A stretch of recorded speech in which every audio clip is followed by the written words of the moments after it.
Welcome to another great moment in cinema with Steve Austin. Now describe to me what Marcellus Wallace looks like. He's a black man.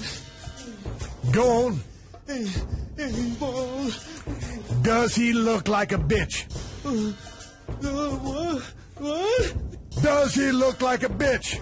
No, he don't look like a bitch. Then why'd you try to fuck him like a bitch? I didn't try to fuck him. Yes, you did, Brett. You tried to fuck him. You ever read the Bible, Brett? Yes, I played the Jesus.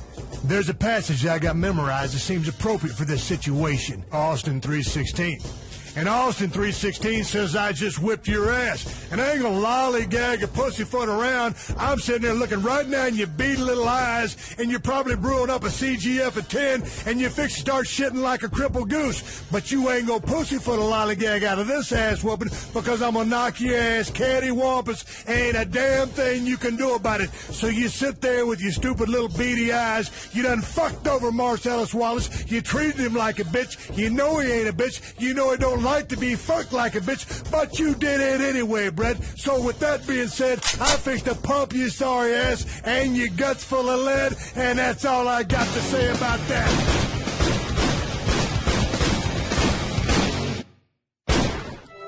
This concludes another great moment in cinema with Steve Austin. Now please go home and shit like a crippled goose.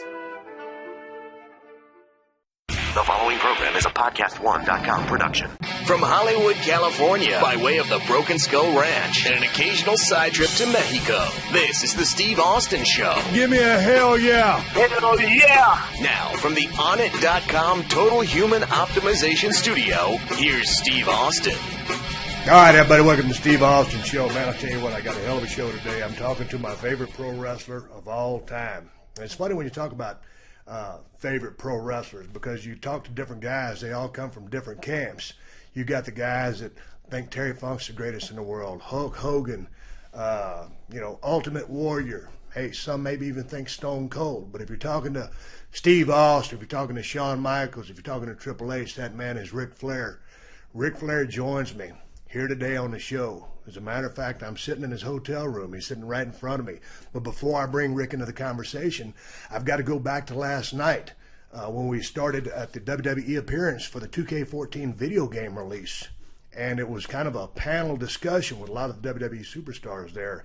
Jim Ross leading the charge. And seemingly, things got out of control. We were having such a good time. The people listening were having such a good time. Twitter was going crazy because this thing was streaming live. And I was on stage laughing my ass off. Ric Flair was telling some tremendous stories, and Jim Ross was in rare form. All the guys were having a blast, but it led to a lot of stuff on Twitter. And nonetheless, that's why I'm here today with Ric Flair, my man, here at the Marriott Hotel in downtown L.A. Rick, everybody's going to be talking about last night. It was fun. First of all, welcome to the show. You're my favorite pro wrestler of all time. You're a living legend. I'm honored to be sitting here in your room talking to you. Well, thank you. And I don't know what happened last night. They just told me to entertain them, and I did, but apparently it wasn't received the way it was supposed to be.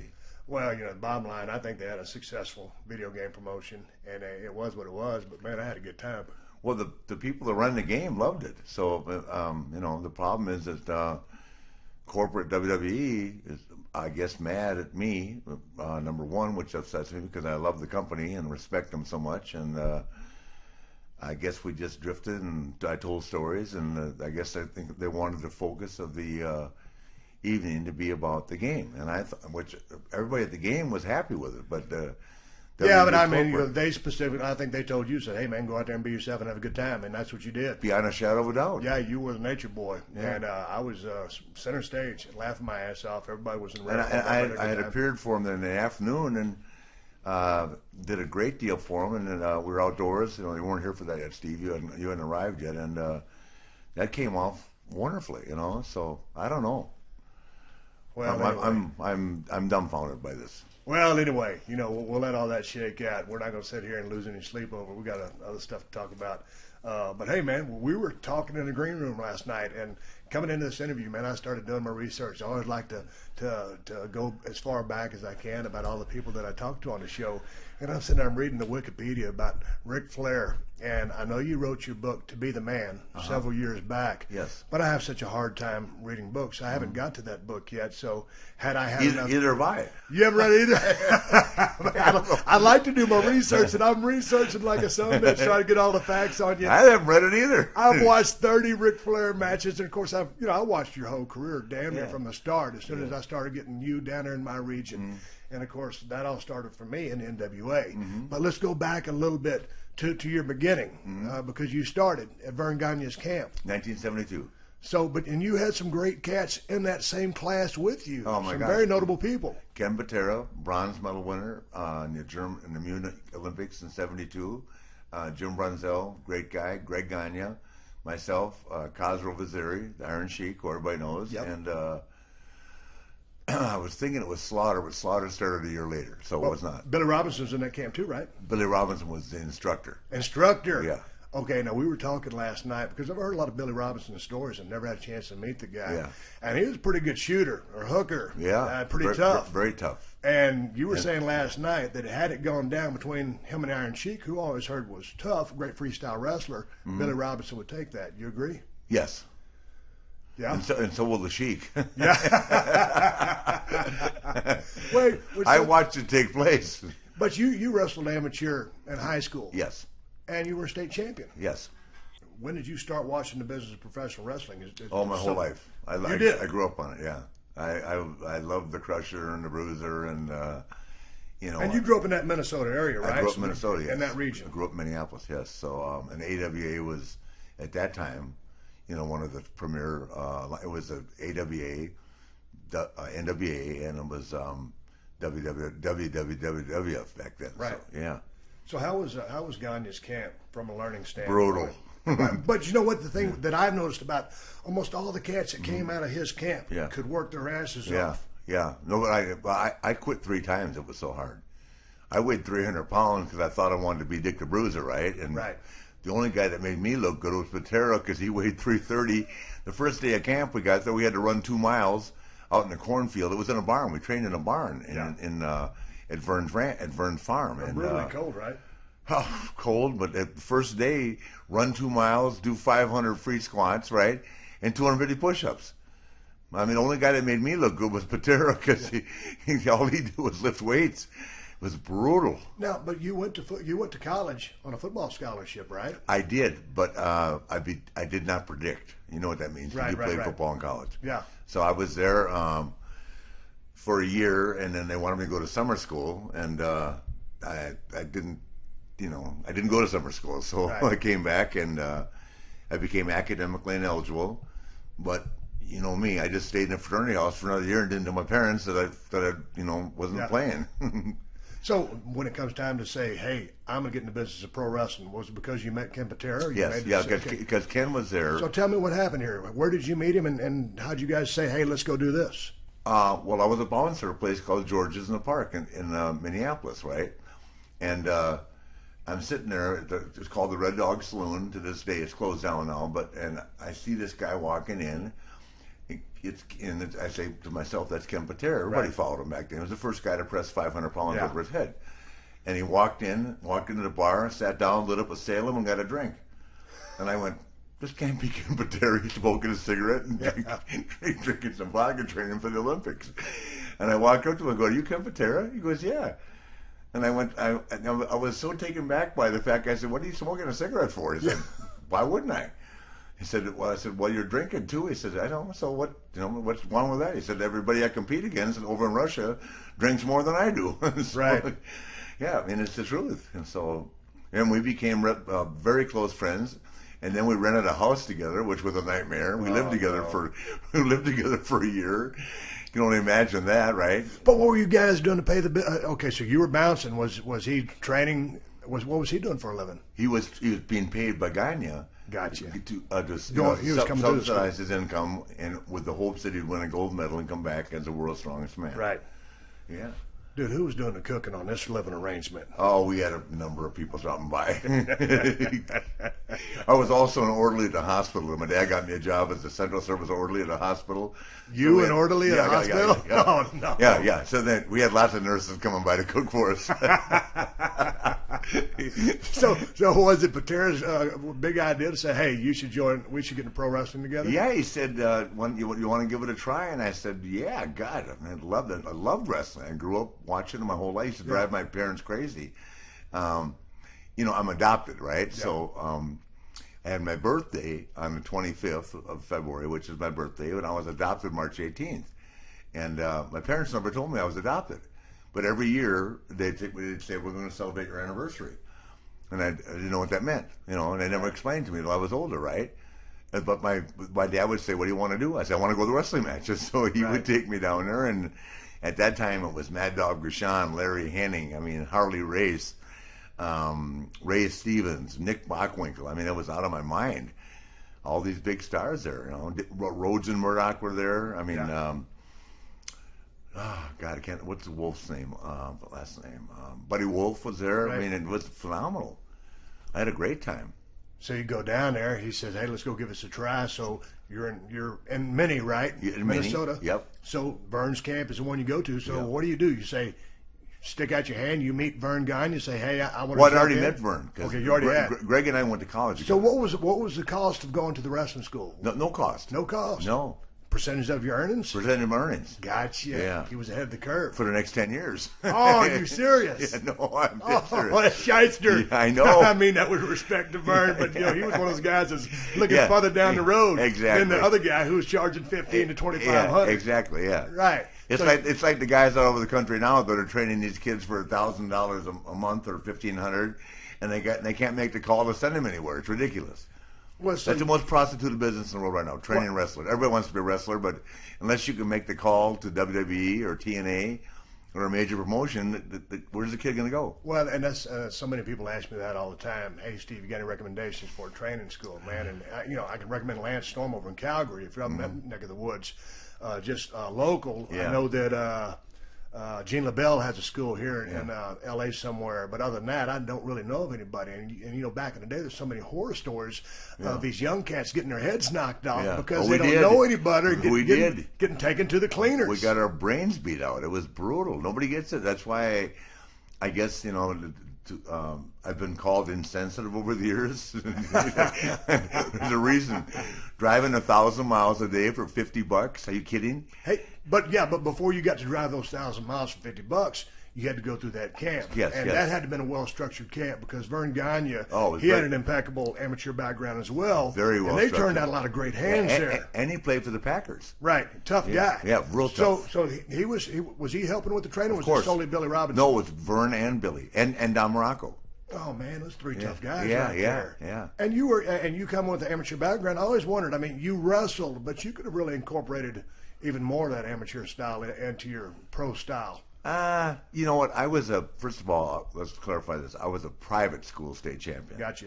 Because I got in trouble, shocker, when I was 15, and my parents put me in a private school in Wisconsin. Right. So I wasn't like a 4A state champion. I was a private school state champion. Right. But I did beat the kid that was the state champion in public school during the course of the year. So I consider myself a state champion. But let's get to the evolution to your pro style here in a little bit. Let's stay there. Let's stay here in the camp.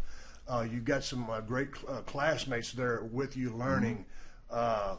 How much time was this every single day? Because when I went to school at Chris Adams, it was only one time a week, and this was with 30 people and for a 2-hour stretch. My time in the ring was very limited. It was basically a foot in the door. Yeah. But you guys had to been getting a lot of in-ring time. 4 hours a day, right? But we didn't wrestle. We conditioned. And bumped. And learned how to take and bumps. learned how to take bumps. Yep, that was it. And then it's the funniest story in the world. Nobody even told me, what was going on. And I got my first match with George Godasky, and Vern walks up to me and said, "Going to go out and wrestle?" I said, "Well, I don't know how to wrestle. What are you talking about? I can take the bumps you taught me how to do. I can do free squats and that. And he didn't even he didn't smart you up, man. He didn't smart me And up. you got to go to the ring. Yeah, for 10 minutes. Did you know that it was a work yet? Hell no. Yeah. So what happened? This guy, George Gadaski, never forget it, scrap iron man, he carried me around for 10 minutes. He just said, listen to me, kid. Yeah. Like Larry Henning, when I wrestled Larry Henning, Larry Henning said, pretend like you're getting on a Greyhound bus and leave it driving to me, kid. Hey, was he pretty snug? Who? Larry. Oh, you think? You know what he used to do to rib me? What? We'd be wrestling, right? And he'd put me against the rope, right, and smack the crap out of me and say, don't sell this. Right, so I didn't fall down. Then he looked at the referee and goes, "Oh, he's a smart ass, huh?" Then he'd back me in the rope again and say, and smack me again and say, "Okay, sell this." So I'd go down, come and I said, "Oh, the guy's really a smart ass." Now he's laying on his back. You have no idea where I've been, buddy. He took you to school. He took me to quick school. pace. Yeah, you kidding? Well, how long was it before you had your illustrious first match? Let me see. I started in September. After the Olympics, I had my first match in November. So how many months of training was that? 2 months. 2 months. Yeah. 4 hours a day. Yeah. So you're coming along. 5 days a week. 5 days a week. Yeah. You're greener than hell. How long did it really take you to put the business together? Because now, because this is what year is this? 1972. 72, and in 75 you have the plane crash. 70. Yes. Yeah. I mean, you broke your back in 3 spots. Yes. Now, prior to then, well, you always wrestled around about 235 pounds body weight, give or take. I was 270 at the time. But I know, crash. but that's what I'm saying. Yes. Prior to the crash, you Yes. were at this heavier weight. Yeah. What was your work style, at this heavier poundage? Well, actually, where I really learned how to work, because I didn't have much of an opportunity, was George Scott, who'd been in Minneapolis with us, right? Went to North Carolina and became the booker, and he and Wahoo were very close, and Wahoo went down to North Carolina, and he gave me a call one day and said, "Hey, they want you to come down here." You start off working heel or baby? Heel. Okay. Yeah, and so I got off the plane in Charlotte, and back in 1974 was wrestling and racing. That was it, right? Highest building in Charlotte was 10 stories. It was a Belk's department store. Now it's a metropolis, but hell, they didn't. Everything back then was brown bag. You couldn't even buy a drink down there. It was the Bible Belt, and but I got there and checked into a hotel room over on Tryon for $9 a night, and then I had to hitchhike to my rides to get to my ride. They put me in the car with Valentine of all people, the greatest river of all time, right, John, right? And he'd put on opera music. As a rib, because he liked it. He wouldn't talk to me all the way. He wouldn't talk to me to get to town. That old veteran. He dropped me off at the Holiday Inn on Little Rock Road. I had to hitchhike back at 2 in the morning. You kidding me? Don't even get me going. So there you are. How long did it take before you had a great understanding of psychology in the ring? I think I started to understand psychology about my second or third month that I was there. I got to work every night, which was great. And I remember, and I'll forget, I was there 3 weeks, and I got a check for $1,000. So you know me, right? Wow. Guess what I did? Spend it. I went and bought a Cadillac. An old Fleetwood. Yeah. Well, out of all the guys that you've gone to school with, who's leading the pack as far as progression and learning things in the ring? Of the guys I went to school with? Yes. I thought Greg was a great performer. Yeah. I did too. He didn't have the size. No. Yeah, not a great look. Yeah. Very good with psychology. He helped me out tremendously in my WCW days. Yeah, no, Greg was great, but Yeah. didn't have the size at that time. And back then size was important, and he never left the AWA. So it's one of those things where he didn't get an opportunity. I got down there, and all of a sudden I'm in the middle of the National Wrestling Alliance. I mean. So you were in AWA there for about 2 years. No, 1 year. 1 year. Yeah. And then down to NWA. Yep. April 4th, 1974. And this is Crockett Promotions in North Carolina. Yes. So they bring you in. So I was there. I was in Minneapolis for a year. And had you come up with the Nature Boy thing yet? Okay, no, the Nature Boy thing came after the airplane crash. Okay. Yep. So you're there. Are you wrestling who as Ric Flair? Just Ric Flair. Just Ric Flair. Yeah. Mm-hmm. And it's before you started dyeing your hair. No, actually, which is a great story. I died. First of all, I curled my hair because I wanted to be like Dusty Rhodes. Oh, no, right? you curled your hair. Yeah, and I wanted to call myself Ramblin' Ricky Rhodes. Vern goes, go with Ric Flair, okay? Stick with me, right? Yeah, yeah. So I was Billy Graham's official driver, right? So Billy Graham's Superstar? wife, Bonnie, yeah. Really? I was the driver. Hell Oh, yeah. my God. Yeah. So then his wife Bonnie bleached my hair, and I got on a plane, and away I went. Oh, Yeah. Was Superstar talking like the Superstar back then? With Yeah, the but look and the he dusty was a great guy, man. I mean, Yeah. I got along with him good, and I feel terrible what's happened to his life now. I mean, I see Billy once in a while, but he's burnt a lot of bridges, and Yeah. it's sad, Yeah. because he had a great run at WWF and a great run in Minneapolis, and just who knows what happened, but he's burned a lot of bridges. I mean, it is what it is. So you're in NWA. You've been there for a couple of years. It's 1975. Mm-hmm. You're in a plane. This plane is Yeah, I about to just crash. got my big break. Just got your big break. How'd you get the big break? Wahoo push for it.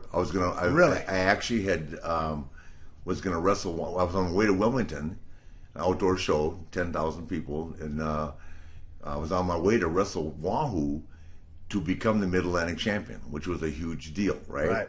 And we didn't run out of gas at 4,000 feet, and the plane crashed and killed the pilot. He lived for a year but never regained Right. consciousness. Valentine paralyzed from the waist down. Well, Bob- break this down for me, man. Oh, I forgot. The other guy in our class was Bob Bruggers. Okay, Bob Bruggers. Yeah. Well, break this down for me. You were talking briefly about this last night. I guess the plane was going 230, 260 miles an hour. When it to a hit the sudden ground. Stop. Yeah. Sudden stop. Yeah. So the plane crash happens. Yeah. Well, What- the what is- speedometer on the plane, Yeah. when it crashed, was stuck at 230. That's how fast we were going down. Okay, you're at a sudden stop. Total calamity. Dude, Mm-hmm. what is going on in your head? Are you knocked out? Break the scene down for me there. No, what happened was that back in those days, which the ambulances were like the old military ambulances. It's not like now where it's like a luxury vehicle, right? Right. They were stacking us up, on racks, and the guy said to me, and it's one of the greatest stories. The guy goes, "You better hurry! I think we're going to lose this one." And I thought he was talking about me, right? So Yeah. I go to the guy. Look, I don't care what happens, but get my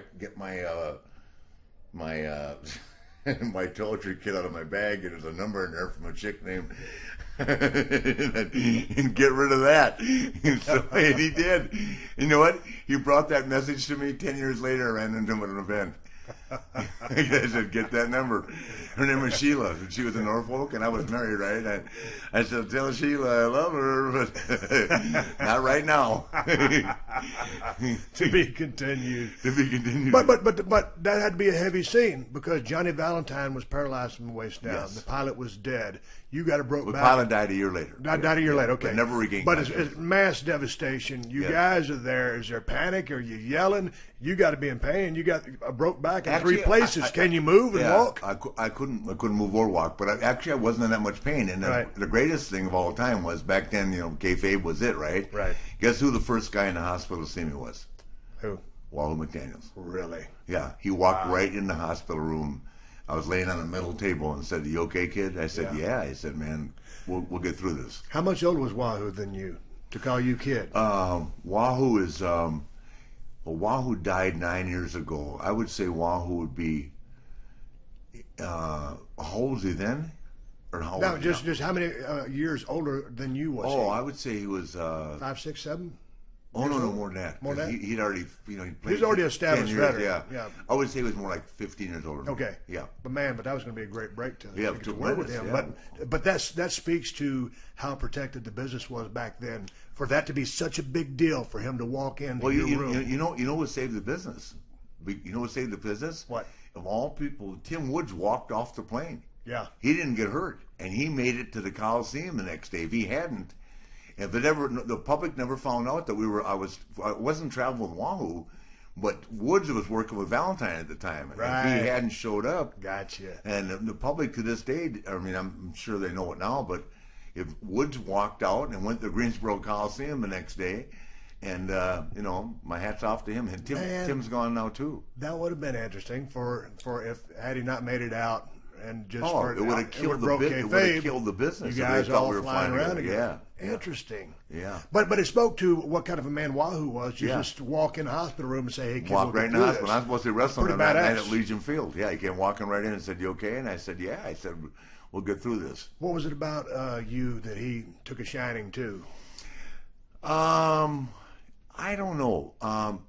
I guess we just got along great. I mean, everything. I like to hunt, I like to fish. I don't play golf, but that was You like Wahoo's to hunt gig. and fish? Huh? You like to hunt and fish? I do, yeah. I grew up in yeah. Minnesota, yeah. Yeah. Grew up and fished all the time. You need to come down to the ranch and go hunt with me. I will. Okay. I'm We coming got down an for invite. sure, yeah. And I used to go up North Carolina. We wild boar hunt a lot, Yeah. right? Where we chase the boars off the mountain, right? Yeah. And then Wahoo gave me a 44 one day and said, "You just stand here, they're going to come running to you, right?" Yeah. And man, they do. They're 400 pounds, those Yes, sir. suckers. Yeah. Are you kidding me? Jesus, the greatest thing I ever saw in my life on that one trip was one of those guys, that do that.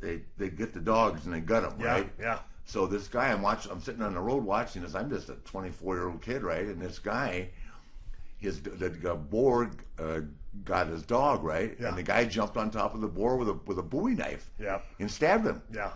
I mean, I've never seen that in my life. Yeah, I got some And guys. we're up there in Franklin, Tennessee. It's like, that's where they filmed Deliverance. Right. Good Lord. A little different crew than I was used to coming from Minneapolis. Yeah, there's not a lot of great medical Yeah, facilities over yeah. there either. Now, I never saw a black person until I came down south. Really? I mean, in Minneapolis, Yeah. it's funny. I mean, I have so many black friends, Yeah.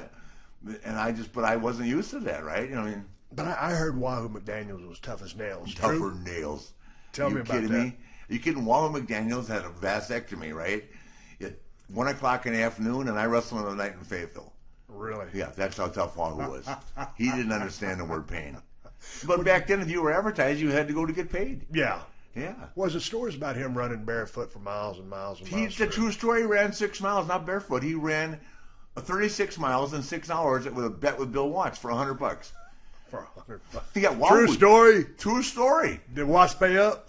Of course he did. Yeah. Unbelievable. He ran 36 miles in 6 hours or something like that. I mean, ridiculous. It was on a bet, not barefoot by any means, but Wahoo was just an incredible athlete. I was telling you last night that he had the high school rushing record from Odessa, Texas, for 20 years until Billy Sims, who won the Heisman Trophy and went on to Oklahoma, broke the record. Wahoo was way ahead of his time. He ran a 800-yard dash at 210 pounds. I was a big fan of Wahoo, Yeah. but I never knew his athletic achievements. Oh, or my skills. God, I you just kidding me? heard the stories when I got into business how tough he was. Hey, I walked into Wahoo's house one time, and this is the guy's honest truth.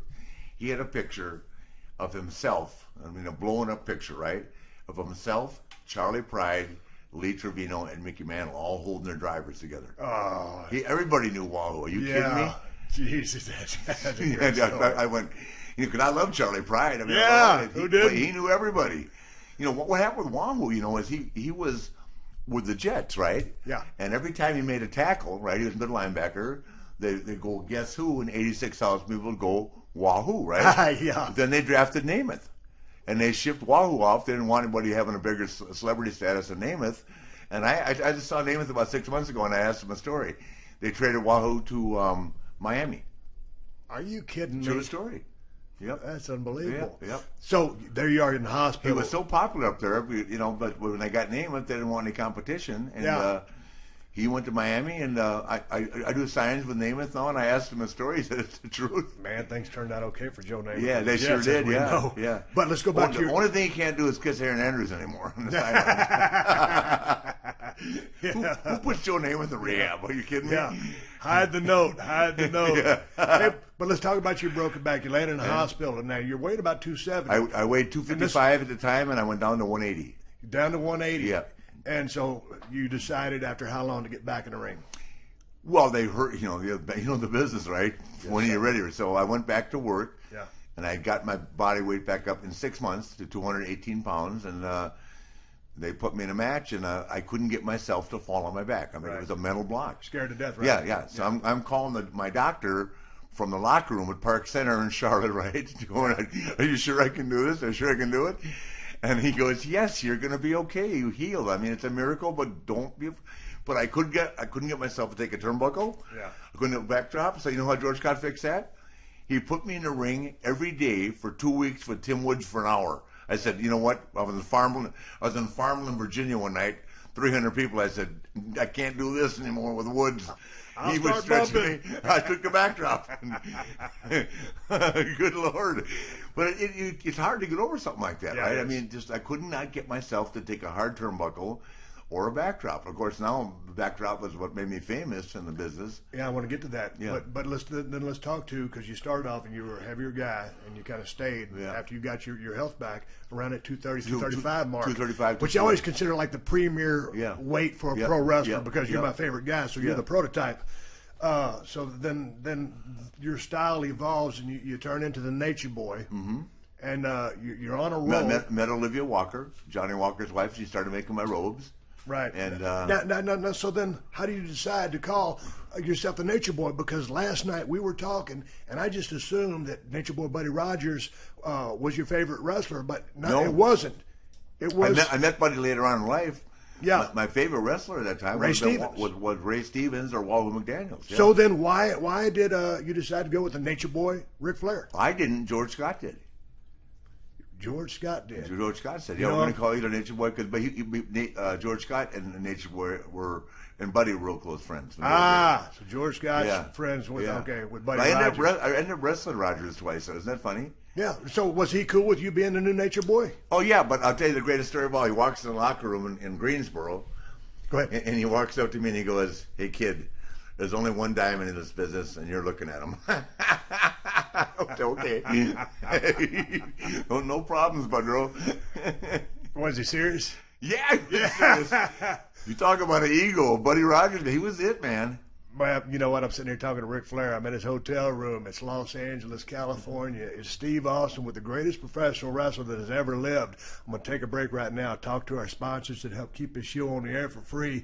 When I do, I'm coming back. We're going to talk about the evolution, how he turns into the Nature Boy, the robes, the outfits, the backdrops, everything that goes with being the man. I'm coming back with Ric Flair. All right, check it out, Mo. I'm pretty excited about this little thing we're about to do. Yeah, why is that? Because I ain't got no copy in front of me. We're just freelancing this. We're showing a little bit of love to Onnit, the people that make Alpha Brain, Shrimp Tech Sport, and T+. Oh, you know, all you got to do is go to Onnit.com/Steve and get all these fine products. Mo, you ever taken any Alpha Brain? I haven't, but I want to. I know you're a big advocate for this stuff. It's WD-40 for your brain. It'll make you think faster. Even if you're dumb, it'll make you be dumb faster. If you're smart, it'll make you be smart faster. I dig it. I take it before every show. I've listened to you. You may need to take Alpha Brain before our shows. It would improve your performance. Especially before her morning shows, man. I'm not a morning guy. I'm giving you a hard time. I dig the Alpha Brain. I dig the Shroom Tech Sport. I take it before I work out. And you talk about some T+. How old are you, Mo? I'm 29 almost. 29. You need to put some T+ in your cart. All you got to do is go to Onnit.com/Steve. You'll get 10% off your order. I got to do it. You know, DDP, he talks about the Onnit protein powder all the time, too. That's supposed that to be hemp force. Yeah, he's been talking about that hemp protein. They sent me some of that. I'm going to bring you one of those, too. Oof. But you might need some of that T+, man. I've been hearing you talk about your love life, and you might have put a little bit of, get that flagpole flying full attention. I think my lady's going to like that. I'll get her to do an Onnit read after I put that flagpole at full salute. I guarantee you, folks, if you're over 25, you need to put a little testosterone in your system. It's going to help you put on body mass. It's going to put you in a good mood. And anytime you see something with the pair of tits and all that BS, your flagpole will be a full of salute. You can ask Mo Darwich after he undergoes the challenge, the T+ challenge, and I'm putting him on here on the Steve Austin Show. And that's all I got to say about that. Go to Onnit.com/Steve. Get 10% off your order, your entire order, and help support this show. That's Onnit.com/Steve, and that's the bottom line. Welcome to the Steve Austin Show.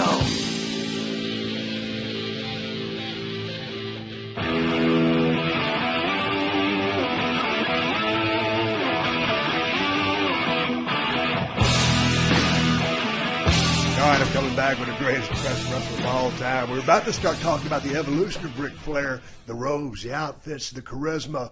But when we went to break, me and Rick started talking, and he remembered a story from when he was at Vern Gagne's camp. He actually quit. I said, hold it, Rick, don't tell me the story. You can tell the story on the show. So what happened, Well, Rick? after that first day of the 500 free squats, a 2-mile run, and 250 squats, it took me 3 hours to do all of it, right?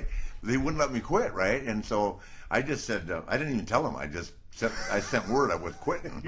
I wouldn't dare tell him to his face. And I got a knock on my door. I was living in a duplex at the time, right? And he walked in my house, grabbed me, threw me out in the front yard, and said, "You quit football, okay? You were a failure in high school, and you ain't quitting this, kid.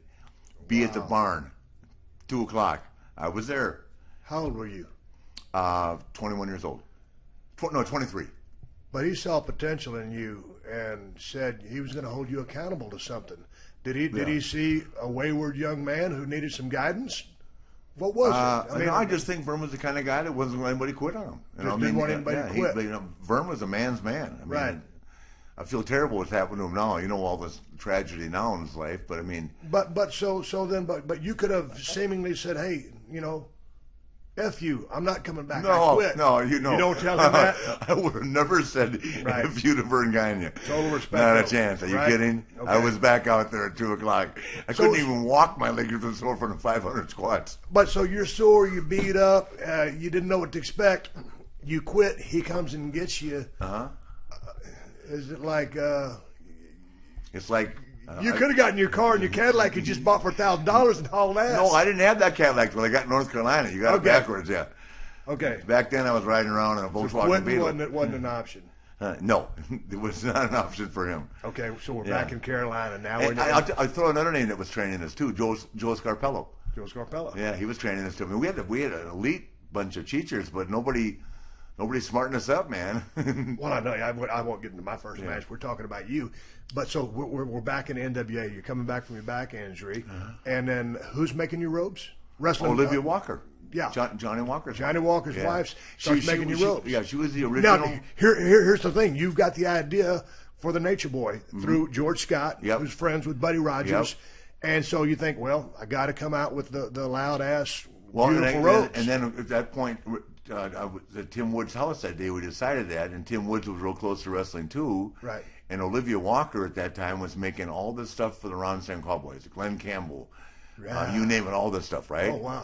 And so she said, I called her and she said, "I'll make you a robe." Yeah. So I got that white one. The first one I ever had was the white one with the purple butterflies, and we went from there. So she was making pro-grade stuff for some badass entertainers. Yeah, Porter Wagner, this wasn't all just those some guys. person making Loretta robes. Lynn with Tammy Wynette. No, she best was of the best. Best of the best. Now that's why she's making your robes. You weren't the best of the best. Yeah, exactly, that was yet to come. Yeah. But you got to look like the best to be the best. Exactly. Yeah. Well, I'll tell you something. The other reason I like Wahoo was the only guy in the world that would tell me to call Clifford Macias and order 2 pair of boots. Right. Yeah, the boots were $200 a piece back then. Then eventually went to $400, right? Yeah. Well, I only made $100 that week. I love Wahoo. I said, "Okay, Chief, how do I pay for this stuff?" Well, so that begs the question. So you're on I don't know what kind of dime you're on right there as far as your paydays go, but you start making all these elaborate outfits and turn into the Nature Boy. How much would these robes start to cost, and what was the highest price you actually paid for one? The highest price, they average around. I'm going to say they average around $8,000 a piece. God, was she cutting you a little bit of a break for being one of the boys, or was it straight up business? No, straight up business. Straight up business. Yeah. And of course, then I started getting them. Then Orndorff wanted to get one, and then Valentine jumped on the bandwagon. But I always made sure mine was better. I remember one of the ladies that made my first robe is a red sequin robe, and I think she actually got busted for shoplifting, stealing the sequins. I know Olivia, but it took her 2 months to make a robe. Really? They were phenomenal. Yeah, my God. So what's it like to travel around with all this stuff? Because I've always known you as the kiss stealing, wheeling dealing, limousine riding, jet flying son of a gun, wearing the slacks, the suits, the whole presentation. Were you doing that back then? Oh yeah. Were you ever just like a blue jeans kind of guy? No. Even growing up, I liked dressing sharp. Yeah. And I had no problem. I was telling someone last night. Said, how much money? I said, I was spending $10,000 a month in the 80s on clothes. Yeah. I never wanted to wear the same thing twice on TV. Isn't that amazing? Yeah, you're total opposite from me. I don't give a shit. I know. My wife gets on my ass. I'll go do something. She goes, "No, you read that. You've already worn that shirt too many times." Yeah. But you were ahead of the curve. You're like all these people today. You're just like Snoop Dogg said, I was bling for bling was bling. All right, you turn to Nature Boy Ric Flair, and man, I tell you what, your work style in the ring, I've never seen you blow up. I asked you this question last night. Let's go ahead and cover this. You never blow up. In any match I've ever seen of you, I've been around the world with you. We haven't wrestled a lot, but I've seen you wrestle in person. I've seen you wrestle on TV. You never blow up. You told me why last night. Well, number one, I worked out. You know, and then the one thing I got from Vern was the work ethic of every day, right? And so I from the time from 1972 to 1986, I did 500 free squats every morning. I just woke up. It was religion, right? Every day. And the push-ups. And I went to the gym. I always had a home gym. Wherever I lived, I built a home gym. Right. I didn't go to a lot of public gyms. And I just worked out, you know. And then, of course, I was so excited. You know, there was no holding me back. I never thought about taking a deep breath. The only time I ever thought about taking a deep breath is, you know, when I lost my confidence in 1989. Right. We've discussed that personally. And, you know, I might have blown up a few times then just because I had lost my self-confidence for a period of time. But that was Jim Hurd, you know, trying to make me into Spartacus. So what was your I want to get that story, but I want to ask you a question because you've never blown up, and I've been in the ring a couple of times and I've come back from injuries, and I got to get that rust off, and I'm sucking air, and you know better than anybody. There's nothing worse than being in the ring and not having the oxygen to either go on offense, make a comeback, or get the right heat. Steve. You've got to be able to breathe, or you cannot work. So a guy who can work like you can, what are you thinking when a guy's dragging ass and dragging you down because he can't breathe? Oh, I just still made him look good. Right. Yeah, you know the greatest saying of all time. I've lived it my whole life. What's Fatigue that? makes cowards of us all. Right. Who said that? Who? Vince Lombardi. Ah, gotcha. Fatigue makes cowards of us all, and it's the truth. Right. And you're in there and can't breathe, baby. Well, let's talk about big shows and nerves real quickly. Did you ever get nervous? A lot of guys will get in the ring. I always like to include a few tips some of the younger cats who listen to the show can get from. So free squats, 500 a day will help you wind out. Did you have big show nerves? Hey, all the time. Ray Stevens told me when I started the business, the day I wasn't nervous going out to the ring, don't go out. Really? Every day of my life. Yeah. Because I wanted to be the best, and I wanted to perform at the highest level. But I live by that motto too. The day you ain't nervous walking out to that ring, you don't belong in it.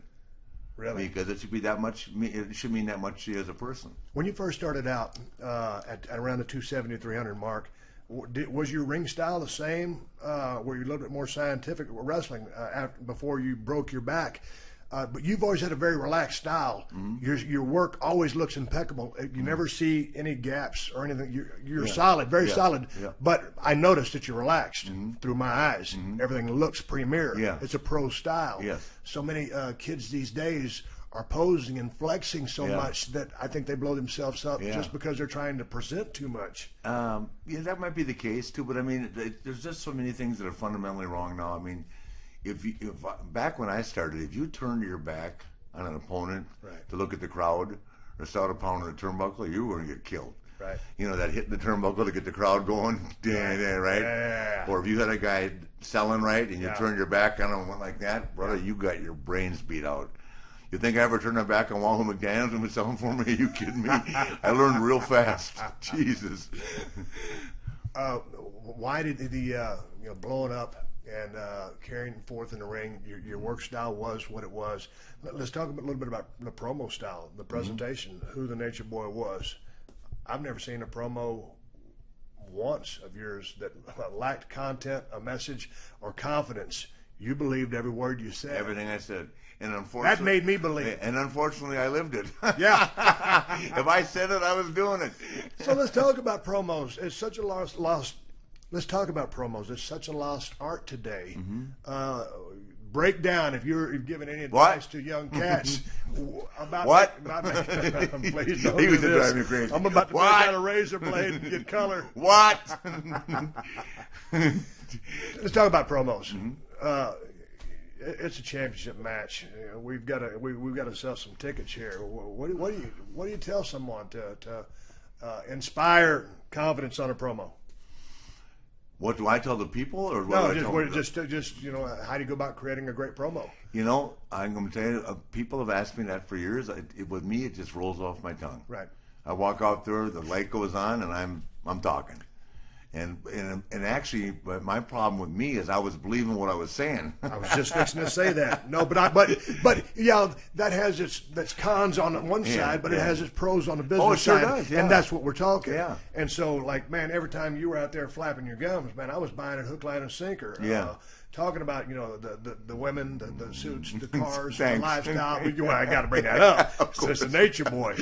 Your reputation. Hey, we'll be at precedes the Marriott tonight. Don't care if you go to the show, but stop by the Marriott later on. Yeah. So we're talking promos. They're within the 5 or 10 period of you at your peak there in that Carolina NWA area. Who were some of the other guys that maybe didn't influence your promo, but you looked up to as being a great promo as well? Well, the guy that influenced my promo the most was Dusty Rhodes. Really? Dusty was magic, man. He was, but you know, a different style than mine. Yes. But I realized that there's so much energy into it, you know. And then I was around Thunderbolt Patterson. I don't know if you ever heard of Thunderbolt, but he could talk too, man. Yeah, he could talk, and it just came naturally to me. I wish I could tell you it was a magic, but it just came naturally to me. Limousine riding, brother. Well, how long? Okay, let's talk about that. How long did it take you to come up with that diatribe that you would repeat over and over again? You know, I listen to music. You know, we drive all the way, listen to music, and I can't remember the artist that said it, but I've trademarked it, so I own it now. But kiss stealing, wheeling, dealing, limousine riding, jet flying, son of a gun. I mean, I trademarked that, and but people love that line, and that's like the thing where I said one time I was on TV in Atlanta, and I was just having a good time, right? And so I said, "Hey, listen, for all you college chicks that are on your way to to Florida to ride Space Mountain, just stop by the Riverdale Marriott, get yourself a break, and ride Space Mountain night all night long for free. Oldest ride, longest line, brother." We're in the NWA. Ric Flair is taking off as a nature boy. Who was your first memorable program with? My most memorable long-term program would have been Wahoo. Yeah, I hit him over the head. You know, he had me, Wahoo, right? Yes. He had me hit him just after the airplane crash, right, with a table leg. He just broke it off, right? I put 60 stitches in his head. He didn't care. That was Wahoo, right? He said he hit me with that, but it was a nail, which I didn't see, right, in the table from the wood, right? And I hit him in the head, a damn nail, 60 stitches. But he didn't care. And he was probably working the next night. No. So how long did you guys feud? That thing went about 6 or 7 months, and then what'd you learn off and on for a year. Well, what'd you learn from working with Wahoo? Oh, I learned that number one, work ethic, and Wahoo was such a phenomenal performer that, I mean, he just